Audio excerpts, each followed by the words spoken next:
साथियों नमस्कार, स्वागत है आप सभी का एक बार फिर से आपके अपने चैनल सैनिक सुविधा पर। साथियों, जैसा कि आपको मालूम ही है, 26 जुलाई 2022 को हमारे देश में कारगिल विजय दिवस मनाया गया। इस मौके पर हमारे माननीय मुख्यमंत्री जी योगी आदित्यनाथ जी ने भी शहीदों को श्रद्धांजलि दी, उनको नमन किया। दूसरी तरफ एक सैनिक हमारे मुख्यमंत्री जी योगी आदित्यनाथ जी से न्याय के लिए गुहार लगा रहा है। तो एक कैसी विडंबना है साथियों कि एक तरफ हम अपना कारगिल विजय दिवस मना रहे हैं, दूसरी तरफ एक सैनिक गुहार लगा रहा है। साथियों, अगर सैनिक एक गुहार लगाता रहेगा तो वो लड़ाई किस प्रकार से लड़ेगा, किस प्रकार से हमारी सुरक्षा कर सकेगा, क्योंकि वो खुद ही सुरक्षित नहीं है। क्योंकि हम अपने घरों में आराम से सोते रहते हैं, हमारे सैनिक आंधी हो, तूफान हो, कहीं बर्फ़ पड़ रही हो, कहीं बिजली कड़क रही हो, बिजली गिर रही हो, बाढ़ आ रही हो, उन सभी में काम करते रहते हैं। उनकी वजह से ही हम आराम से सोते रहते हैं। और देश में किसी भी तरह का कोई भी आपातकाल आ जाए, किसी भी तरह की कोई सहायता की ज़रूरत पड़ जाए तो हमारे सैनिक सहायता करते हैं। बाढ़ में लोगों को बचाते हैं, बाढ़ से कोई बिजली गिरती है वहाँ बचाते हैं, कोई भूस्खलन हो जाए तो वहाँ पे बचाते हैं, अपनी जान पर खेलकर हमारी रक्षा करते हैं वो। तो अगर उनको किसी प्रकार की कोई दिक्कत होती है तो ये समझो कि हमें दिक्कत है, हम परेशान हैं। हमें ये हमारा ये दिया होना चाहिए कि अगर उनको दिक्कत होती है तो हमें भी इस चीज़ में बहुत दिक्कत हो रही है, इसलिए हमारे सैनिकों को हमें ध्यान रखना चाहिए। तो ये कहानी मैं आपको बताता हूँ, कहानी क्या है पूरी। साथियों, ये कहानी है, ये हमारे कोई सैनिक हैं अजीत कुमार पुत्र दल सिंह, जिनका थाना राजेश्वर, गांव दारापुर और जिला फर्रुखाबाद।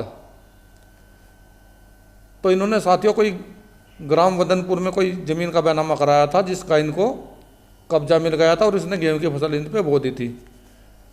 और गांव के कुछ दबंग लोगों ने इनकी ज़मीन पर कब्जा कर लिया और जो है 4/4/2022 को अपनी गेहूं की फसल काटने के लिए गए तो गांव के दबंग लोग वहाँ पर पहुँच गए इनकी फसल काटने के लिए। हाथों में तमंचे, अवैध हथियार लेकर वहाँ पर कोर्ट पहुँच जाते हैं और ये जान बचाकर भागते हैं और अपने घर पे आ जाते हैं। और थाने में आके इसकी कंप्लेंट करते हैं तो थाने वाले बोलते हैं किसी अधिकारी से आदेश करा कर लाइए।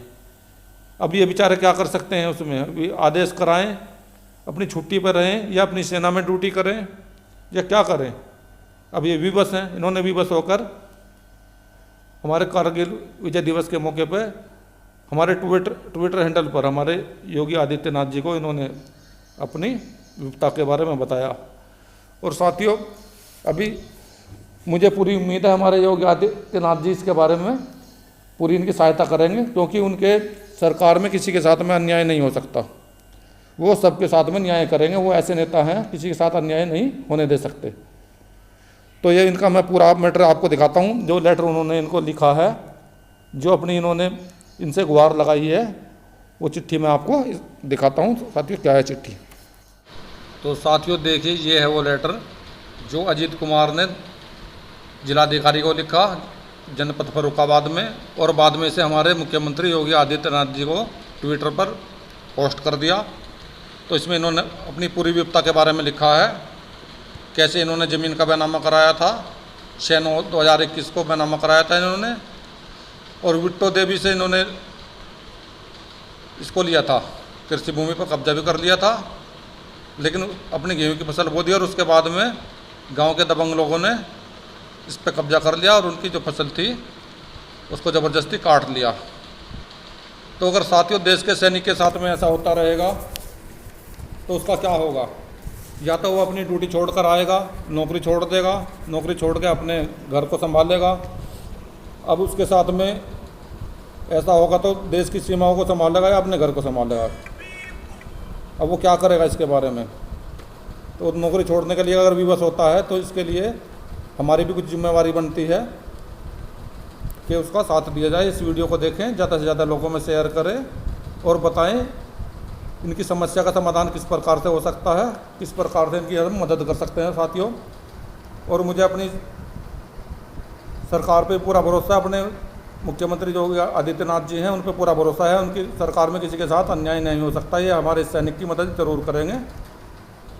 तो साथियों, ये थी मेरे द्वारा दी गई आज की छोटी सी जानकारी। अगर जानकारी अच्छी लगी है तो मेरे वीडियो को लाइक करें, चैनल को सब्सक्राइब करें, साथियों में शेयर करें। मिलता हूँ अगली वीडियो में एक महत्वपूर्ण जानकारी के साथ। तब तक के लिए वीडियो देखने के लिए धन्यवाद दोस्तों, नमस्कार।